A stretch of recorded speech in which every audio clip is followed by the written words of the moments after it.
We can call it the summer of Paul George. PG-13 of the Indiana Pacers is geared up and ready to go out for the Team USA Olympic basketball squadron.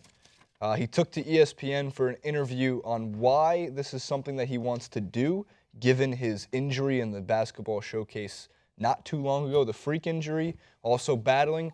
Couple injuries postseason, nothing major, very minor, as well as gracing the cover of NBA2k17, the Legacy Edition, also featuring Kobe Bryant. But take a look at this interview first from ESPN on PG and the Olympics. Let's talk about Olympics. I hear that you're hesitant to be back on the team or not necessarily sure whether or not you will be there.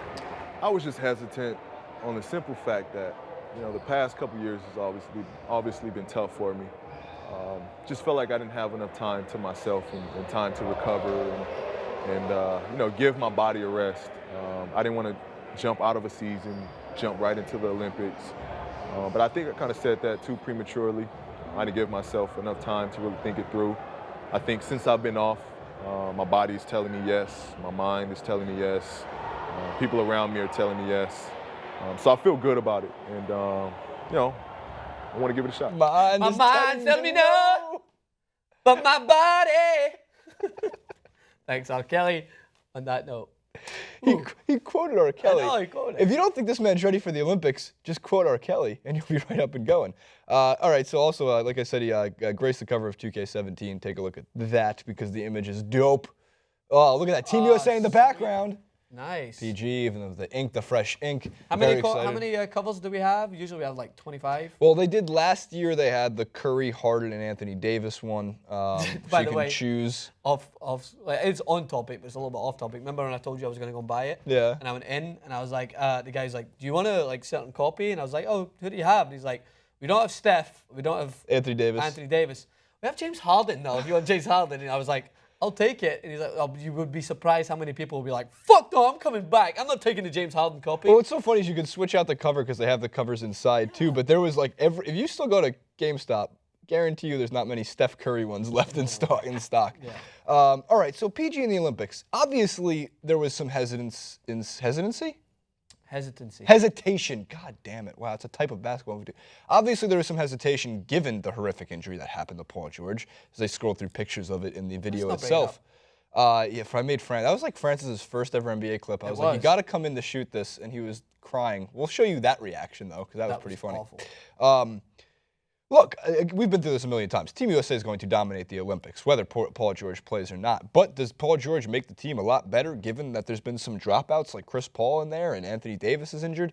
Yeah, absolutely. I think I would love to see Paul George in the Olympic team. I think he's one of the top 10 players in the NBA when he's healthy, which he was. He carried the Pacers once again to the second round of the NBA playoffs and almost took Game 7 in Toronto. So this guy was, again, a game away from the Eastern Conference Finals. And somebody who, outside, the only one facet of Paul George's game that's frustrating is he leads all small forwards in turnovers. That was his big staple. But his usage percentage is so high. Yeah. You got to think, also, maybe Paul George isn't coming back to the Pacers next year. Yeah, and that's what I was going to allude to, is the fact that Paul George is a fascinating player to watch because, by the way, right, I don't like to put anyone down as a one-person team, right? I know people allude to the fact that LeBron's a one-person team, blah, blah, blah. I'm going to say allude. Either way, Paul George, I think, does encompass somewhat of a one-person team with the Pacers because he takes a lot of shots and a lot of the turnovers I think that you see from him is trying to make room for himself at times, right? But the idea that I want to see Paul George on an all-star team, because that's what it is. The US is an all-star team, right? And I want to see him on that team. I would like to see how he utilizes his opponents. I'd like to see how he works with a LeBron James. I'd like to see how he works around with a Steph Curry. I think it would be so fascinating to see it, and it could actually give us more of a indicator as to what Paul George would be like if he was to move to a team that already has someone in there who he could work off, like a Russ and Kevin Durant partnership in there. What would it be like to see him partner with someone in there who's a phenomenal gifted talent? I can't imagine. But in general, yeah. I mean, like, the difference between last year and previous Pacers teams is, I mean, Roy Hibbert played one amazing season with the Pacers, and that was a huge part. But also, Paul George hadn't hit his absolute best yet in the NBA. He was still developing. And this season, though, Monta Ellis was pretty inefficient.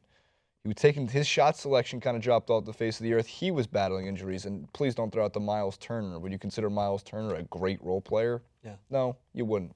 A lot of the credit for that team, Frank Vogel, absolutely, and he was fired by Larry Bird in the offseason, which is shocking to me still.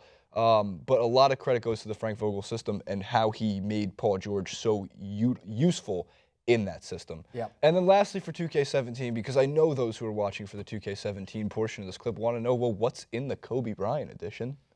Duh. Jason, We have I a actually card. want to know what's in the Kobe Bryant. What it comes with is a poem and a retirement tour. No, here's the actual card for what it comes with. In addition to the previously detailed Kobe Bryant Legacy Edition. You get a pair of Nike Kobe's? Well, no, actually what you do get is like in those Legacy Editions you get, which is you're just paying $20 more for the same game, so don't. But you get a special Kobe cover, which I can also draw for you if you'd like. Does it come with a poem? I'll write you a poem.